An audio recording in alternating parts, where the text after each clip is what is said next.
सरकारी नौकरी है। 100 में सिर्फ 5 अति पिछड़ा और दलित समाज के लड़के मैट्रिक पास करते हैं। 100 में 60 आदमी के पास बिहार में एक धूर जमीन नहीं है। ऐ कहता है कि हम सामाजिक न्याय कर रहे हैं, सबके बच्चों के लिए पढ़ाई, भूमिहीन को जमीन, और आपको रोजी रोजगार करने के लिए जब तक पूंजी पैसा नहीं होगा तब तक समानता समता मूलक की बात करना बेमानी है। इसीलिए जन सुराज का समता मूलक समाज का 5 सूत्र है। नौकरियों में आरक्षण जो है वो बना रहे, लेकिन साथ साथ जनसंख्या के आधार पर राजनीतिक भागीदारी मिलना ही चाहिए। मिलना चाहिए कि नहीं मिलना चाहिए? जरा हाथ उठाकर समर्थन कीजिए, मिलना चाहिए कि नहीं मिलना चाहिए? तो अति पिछड़ा समाज को जन सुराज से 70 सीट अति पिछड़ा समाज को दिया ही जाएगा। यहाँ बगल में एक दल है, एक पीछे दल है, एक उसके पीछे दल वाला अपना बंगला कब्जा किया है। ये तीनों लोग मिलके 70 आदमी को अति पिछड़ा समाज का टिकट नहीं दे सकता है। जन सुराज के नेताओं ने तय किया है, नहीं, इस बार 70 अति पिछड़ा समाज के काबिल लोग बिहार में चुनाव लड़ेंगे। खाली टिकट नहीं पाएंगे।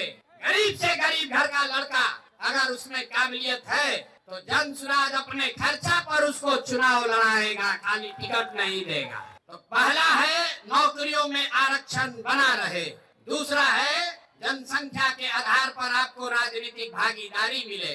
लेकिन 3 और बात, शिक्षा के लिए जब तक गरीब का बच्चा पढ़ेगा नहीं तब तक उसको आरक्षण का लाभ नहीं मिल सकता है। इसलिए जन सुराज ने कहा है, जब तक सरकारी शिक्षा की व्यवस्था सुधरे नहीं, कैसे कि लालू नीतीश ने यहाँ शिक्षा व्यवस्था इतना खराब कर दिया है, इसको सुधारने में बरसों लगेंगे। अभी आप देखें, एक शिक्षा अधिकारी पकड़ाया है, 1 रूम रुपया भर के उसके यहाँ पकड़ाया है। नीतीश कुमार अपने को ईमानदार बता रहे। तो जन सुराज ने कहा है, याद रखिए, जब तक बिहार में सरकारी शिक्षा की व्यवस्था सुधरेगी नहीं तब तक गरीब से गरीब आदमी, आप अपने बच्चे को प्राइवेट स्कूल में भेजिए, उसका खर्चा फीस सरकार के ओर से दिया जाएगा, ताकि गरीब से गरीब का बच्चा भी बढ़िया अंग्रेजी मीडियम स्कूल में पढ़ पाए। पढ़ना चाहिए कि नहीं पढ़ना चाहिए? इस चीज का समर्थन जो लोग कर रहे हैं, जरा हाथ उठाइए, जोर से बोलिए। आपका बच्चा प्राइवेट में पढ़े, उसका फीस सरकार को देना चाहिए कि नहीं देना चाहिए?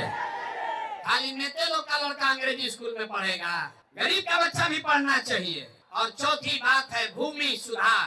पूरे देश में 100 में 38 आदमी भूमिहीन है। बिहार में 35 साल से समाजवाद का नारा देने के बाद भी 100 में 60 आदमी भूमिहीन है। तो भूमिहीनों की संख्या कम हो, इसलिए जन सुराज की जब सरकार बनेगी तो 3 बरस में भूमि सुधार यहाँ लागू किया जाएगा, ताकि भूमिहीनों को जमीन मिल सके। और जिसके पास जमीन है उसको डरने का जरूरत नहीं है। अभी आपके पास जमीन है, उसका आपको कोई लाभ नहीं है, उसका लाभ सीओ बीडीओ लूट रहा है दाखिल खारिज सर्वे करके। एक बार भूमि सुधार लागू होगा तो जिसका जमीन है उसको भी फायदा है, और जो कर्मजरुआ पड़ा हुआ है, बहुत सारा जमीन गलत बेनामी पड़ा हुआ है, उन जमीनों का इस्तेमाल करके गरीबों को यहाँ जमीन मुहैया कराया जा सकता है। जिस राज्य में विनोबा भावे ने इतना बड़ा आंदोलन किया, आपको पता ही नहीं है कि लाखों एकड़ जमीन जो सवर्णों ने, ओबीसी समाज ने, जिनकी जमीन थी, उन्होंने जमीन दान किया था गरीबों के लिए। विनोबा जी के कहने पर वो जमीन किसको मिला, किसी को नहीं पता। वो जमीन सब अंदर बांट कर दिया। लाखों एकड़ जमीन, किसी को पट्टा मिला, किसी को उस पर काबिज करने का अधिकार ही नहीं मिला। इसलिए बिहार में भूमि सुधार लागू होना चाहिए। और 5वां आधार है पूंजी के वितरण में समानता। आपके गांव में जिसके पास भी पैसा है, उसके पास पढ़ाई नहीं है, जमीन नहीं है, लेकिन अगर पूंजी है तो कोई ना कोई रोजी रोजगार, दुकान व्यापार करके लोग अपना जीवन चला रहे हैं। लेकिन समाज में जो लोग पीछे छूट गए हैं, उनके पास पूंजी की उपलब्धता नहीं है। आप बैंक में जाते हैं, गरीब को कोई लोन नहीं दे रहा है।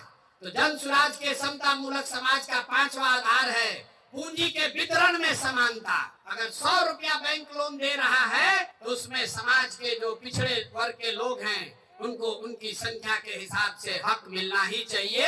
ये 5 बात लागू की जाएगी, तभी बिहार में आप समता मूलक समाज की परिकल्पना कर